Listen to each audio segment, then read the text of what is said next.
Hi, this is Sean, and in this lesson we're going to look at how to fill time on a long minor 6 chord in Autumn Leaves. We'll talk about why it's a minor 6 in a while. So we'll do this on 3 levels. On level 1 we'll look at just making some simple time filling chords. On level 2 we'll address the Barry Harris method in its simplest form. On level 3, for level 3 students I should say, because it's not a step-by-step, it's addressing skills for different levels at the right time. For level 3 students we'll look at more advanced uses of the Barry Harris chord movement method. Please do hit like on this video, it really helps to grow the channel and tell YouTube that it's worth spreading to other people. If it's your first time here, please do hit subscribe and the notification bell so you know when I upload new content. And with that, I'm ready to begin. So first of all, filling time on Autumn Leaves on G minor. So where am I talking about? I'm talking about here.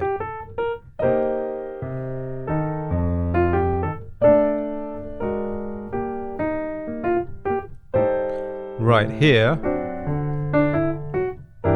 we get a G minor 6. G minor 6, 3, 4, 1, 2, 3, 4. So there's quite a while sitting on one chord, and it needs some help. So first of all, why am I saying minor 6 and not minor 7th when your lead sheet probably says either minor or minor 7th? Well, because it's not quite right. Now, if you listen to music before that sort of 1958, 1959 period, the Kind of Blue album comes out from Miles Davis, the shape of jazz harmony starts to shift, people start to experiment more.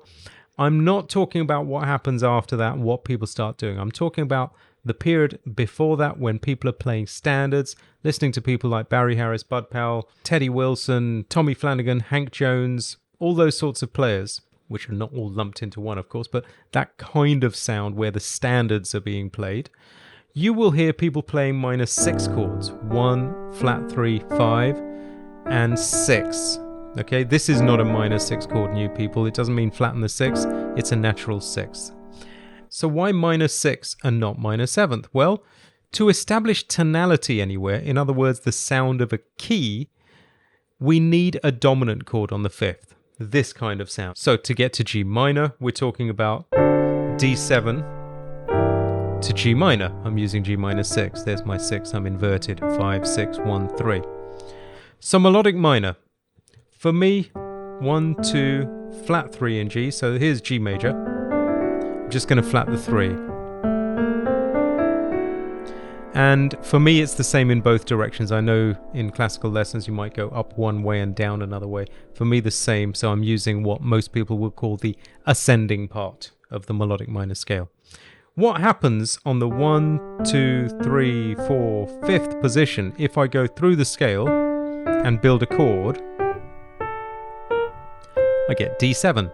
So now I have a chord within my scale to establish tonality, to give me the dominant sound that takes me home. And for me that's really important when I'm in a key. Now if we said this is a G minor 7 chord, which a lot of people will write, where am I going to get? Most people say it's like a G Dorian or something, you know.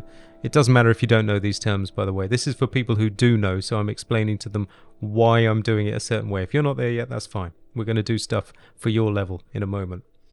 I don't get my F sharp in here to make my D7 chord, okay? That's why. Listen to Bill Evans playing Autumn Leaves, famous recording, where people write on the lead sheet that it's minor 7, but he's playing a minor 6. Listen to Miles playing with Cannonball Adderley. You'll hear at the beginning of it, I can't remember which key they do it in, probably the same key. You'll hear this phrase. Have you heard that before? It's a minor 6. Yep. Listen to as many people as you can play in that kind of period of time, and you will hear that people use minor 6 when establishing the minor as a tonic. In other words, the key of G minor. Now, another thing worth saying at this stage is that for me, Autumn Leaves isn't all in G minor. For me, it starts in the key of B flat major. So here's chord 1, 2, 3, 4, 5, 6, and 7 in the key of B flat major. The second chord is C minor 7, so C minor 7 to F7 I'll do them in root position. To B flat major is where we begin. So that's like a 2-5 to the major. And then we go 2-5 to the relative minor. A minor 7 flat 5, D7 to G minor 6. Okay, so for me that tune actually begins in the major key and ends in the relative minor key. The relative minor, because I can't go into all these details in one lesson, but when you go down to the sixth of a scale, B flat 1, 7, 6 in the key of B flat, you'll find where the relative minor begins because it shares so many notes. Okay, so melodic minor, important to the sound, and we'll see more of that in a minute why it is, because of the pickup. If you see this area, this is all, okay, B flat major. Now look at this area. Look at these notes. D7. This D7, do you remember I said to you, comes from the G melodic minor? Look at these notes. Where do you think those notes came from? Look. They came from that G melodic minor scale again. So the writer's trying to tell us something there, okay? Now again, you may be listening to Autumn Leaves much later on in this period of jazz history, and you might be hearing minor sevenths. That's fine, but that's just not what I'm talking about here, okay? So level 1, what could you be doing to fill time on that long G minor 6? Well, the first thing to do, see, we're coming back to this idea of G minor, its dominant, D7, to break it up, okay? Because when you've got a lot of 1, if you break it up with its 5, G minus 5 is 1, 2, 3, 4, 5, as we said when we built that D7 chord, then you'll find ways to break up that long monotony of a 1 chord. So ideally, you'll have your D7 in something like this position, let's say here. So we've got G minus 6, 2, 3, 4, 1, 2, 3, 4. And you've already made a basic fill. Now, what would be even nicer would be if you can take your D7. Let me play a root position 1 to begin with. And if you can raise the root so you have this voicing with a diminished chord in the right hand. There's a diminished chord, which you build by going 1, 2, 3, 1, 2, 3, 1, 2, 3, all minor thirds. And now you can alternate your G minus 6 with your D7 voiced where the root's been moved up a half step. A lot of people will call this a D7 with a flat 9. Fine. You can see my other lessons, which I'll link below, on why I give it a different, or why I think of it differently. So now my fill could be like this. 1, 2, 3, 4, add. 2, 3, 4, 1. Got a simple way to fill that chord, okay? Or to fill the time. So sometimes I'll join inversions up with scale notes. For example, that's the inversion I need for G minus 6. Notice that I play chord notes in the right hand. I have a lesson at least on that, which I'll link below as well. So I could say G minus 6, scale note, another G minus 6, scale note, and back. So I get this.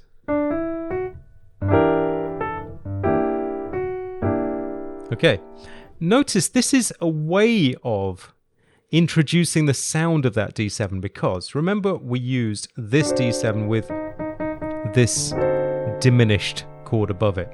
Notice how this note is from that same diminished, inverted. So is this one. So when we go, it's like doing this. G minus 6, diminished. G minus 6, diminished. G minus 6, right? And that leads us on to what happens in level 2. Because in level 2, we actually do that.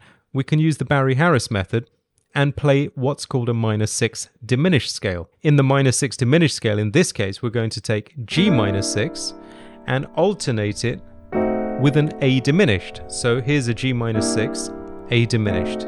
G minor 6, A diminished, inverted. G minor 6 inverted, A diminished inverted. G minor 6 inverted, A diminished inverted. G minor 6 inverted. And actually, if you put those two chords on top of each other, you end up with the scale, which is, like that G melodic minor, with this extra note between the 5 and 6, and that is a G minor with, as Barry would call it, the 6 diminished. I like to think of it as a G minor 6 plus a diminished chord, right? So it depends how you like to see it. So we can make fills using the minor 6 diminished chord, which is very close to what we were doing. So if we have this, see, that's a G minor 6, the relevant diminished that we talked about, which is A diminished, or A diminished, C diminished, same diminished. E flat diminished is the same diminished, F sharp diminished, same diminished. So notice how in the left hand I try and go in contrary motion, so if the right hand's coming down, the left hand's coming up. That kind of thing. It doesn't matter where you begin as long as in the left hand you begin on one of these minor notes. So for example, it could have begun here. Fine.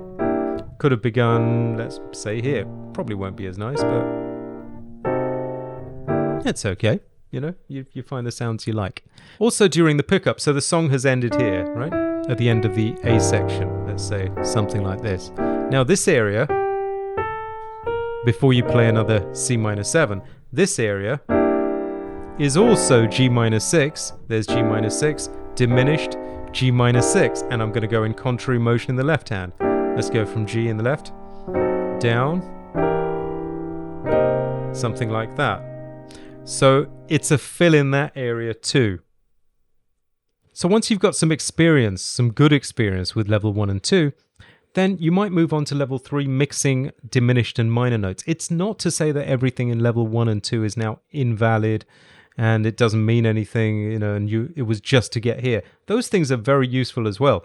But this is the next level. So when we're here, we've got a G minor 6. Let's say we went up to the diminished and back to fill time.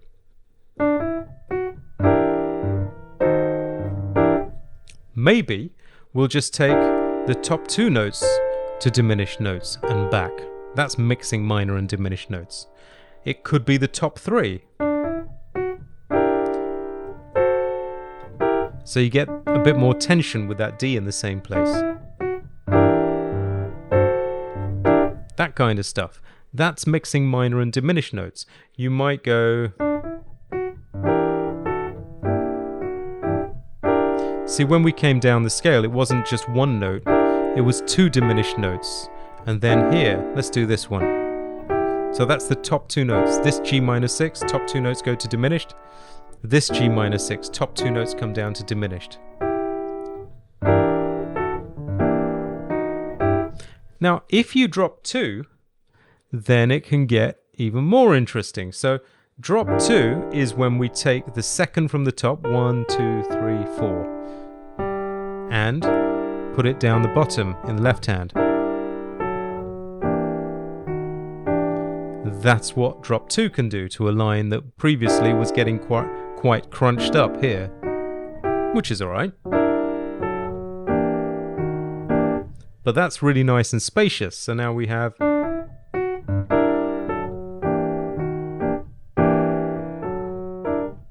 even on the pickup where we previously had minor 6 diminished, minor 6, and then the beginning of the song again. Now we could have this kind of move, right?